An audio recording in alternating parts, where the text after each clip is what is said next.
사무엘하 5장 6절에서 12절까지의 말씀 한 절씩 읽겠습니다. 다윗 왕이 부하들을 거느리고 예루살렘으로 가서 그 땅에 사는 여부스 사람을 치려고 하니 그들이 다윗에게 말하였다. 너는 여기에 들어올 수 없다. 눈먼 사람이나 다리를 저는 사람도 너쯤은 물리칠 수 있다. 그들은 다윗이 그곳으로 들어올 수 없을 것이라고 생각한 것이다.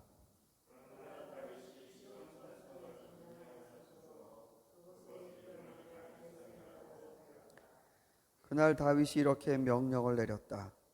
누구든지 여부스 사람을 치려거든 물을 길어 올리는 바위 벽을 타고 올라가서 저 여부스 사람들 곧 다윗이 몹시 미워하는 저 다리 저는 자들과 눈먼 자들을 쳐 죽여라.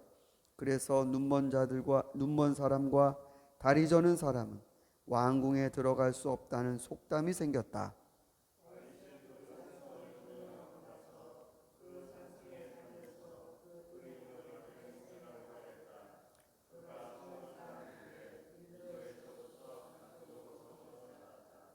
만군의 주 하나님이 다윗과 함께 계심으로 다윗이 점점 강대해졌다.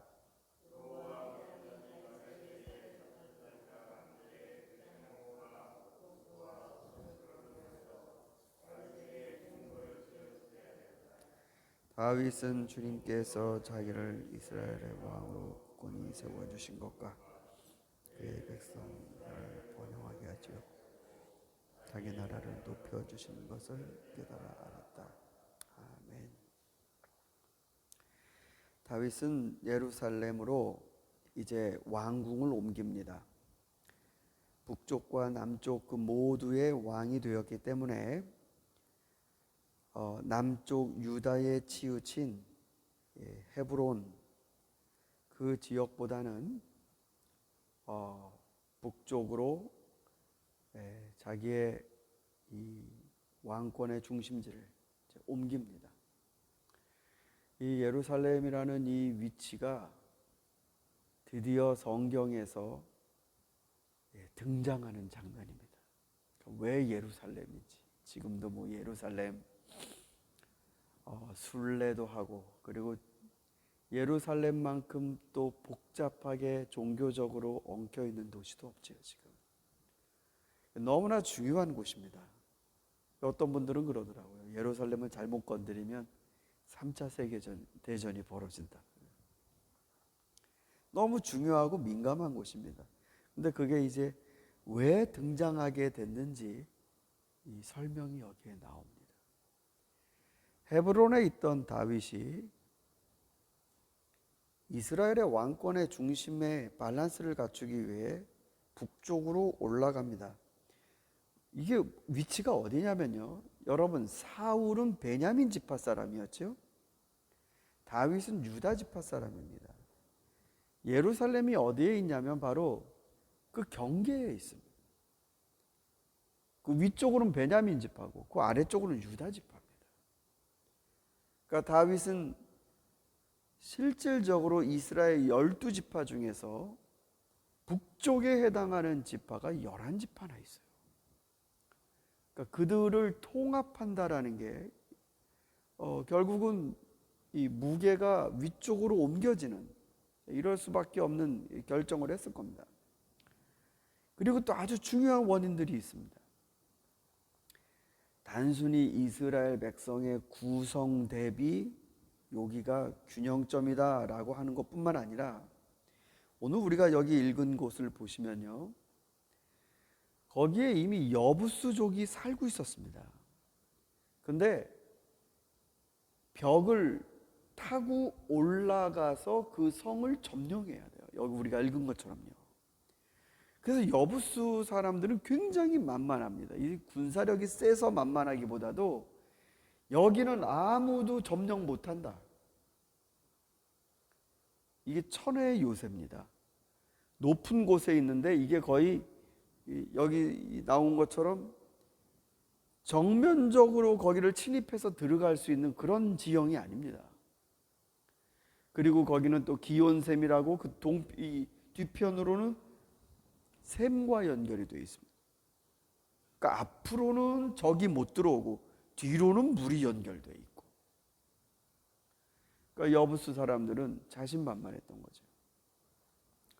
근데 다윗은 저기야말로 중심지가 될 수 있고 천혜의 요새다.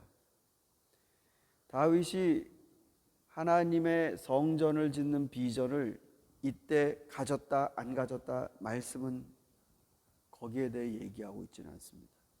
그러나 그 자리에 바로 다윗의 아들 솔로몬이 성전을 짓죠.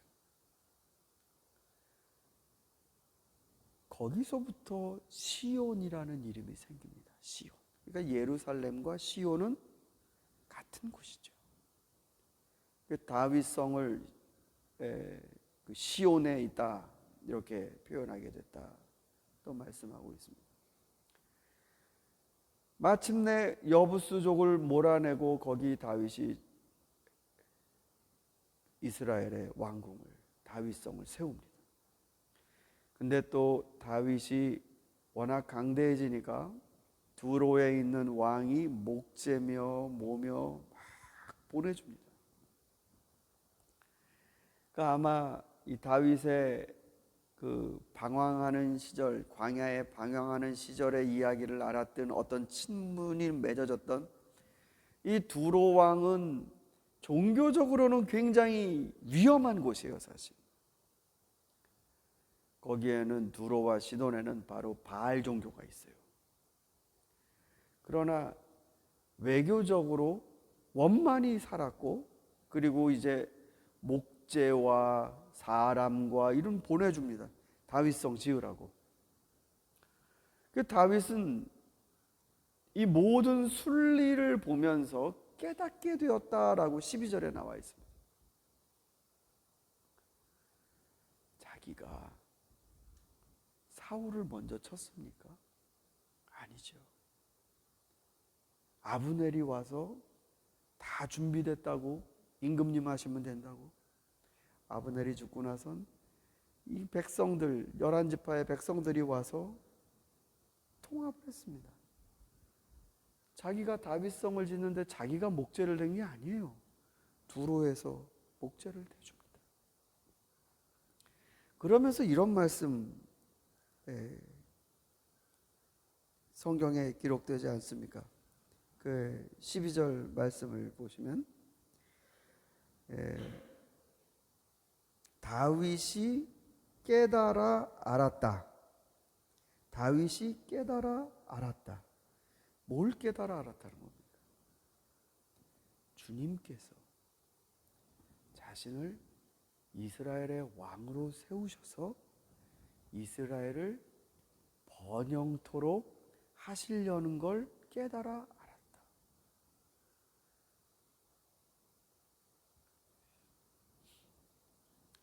어떤 사람은요, 처음서부터 완벽하게 설명과 이해가 돼야 삶을 살 수 있는 분이 있습니다. 내가 이거 왜 해야 되는지. 그러나 다윗의 경우는 안 그랬습니다. 자기가 왜 이렇게 고생해야 되는지, 왜 이렇게 운명이 나는 선함으로 내 목숨을 걸고 충성을 다하려고 하는데 왜 세상이 나를 받아주지 않고 오히려 죄인 취급하는지. 다윗의 마음엔 이 질문이 왜? 답이 안 돼요. 사람이 이게 답이 안 되면요, 극단적인 선택을 할 수 있습니다.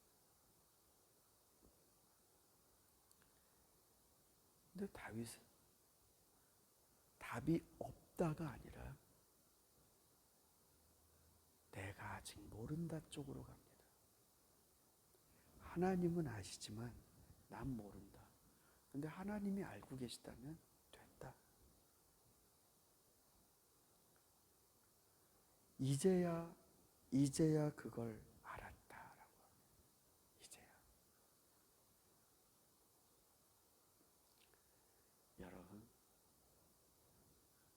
믿음이 천국 가는 구원의 열쇠다. 믿음은 천국 가는 열쇠뿐만이 아닙니다. 믿음이 있어야 우울증 안 걸리고 정신병 안 걸리고 마음의 질병에 빠지지 않고 내가 지금 아무리 질문해도 답변하지 않는 이 문제, 현실의 문제, 내가 피할 수 없는 상황, 이거에 대해 건너갈 수 있는 힘이 나옵니다. 사막을 어떻게 지나가겠습니까? 내가 여기를 왜 가지? 어쩌다 이렇게 됐지? 이 답을 듣지 않으면 못 가는 그런 사람은 건널 수가 없습니다. 근데 믿는 사람들이 있어요. 믿음. 마침내 믿는 사람들은 답을 듣습니다. 아브라함이 그랬지요. 아버지도 모른다 지금 어떻게 되는지. 그러나 하나님 준비하실 거다. 가보자. 몰라요 지금 자기가 왜 이런 고생을 하는지. 그래도 하나님 세우신 사람은 우리가 손대는 거 아니다. 고생할지언정 이건 우리가 할 게 아니다. 그러며 살아갑니다. 근데 답이 올 때가 있습니다. 여러분 새벽에 기도를 가지고 주님 앞에 나오시는데 여러분의 기도에 응답해 주실 때가 반드시 있다 믿습니다. 이 상황이 왜 이렇게 지속되는지 나는 모르는 거예요. 나는.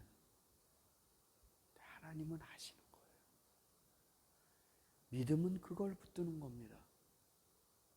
하나님이 하시면 됐다. 그러며 크로싱 데저트, 사막을 지나가는 것.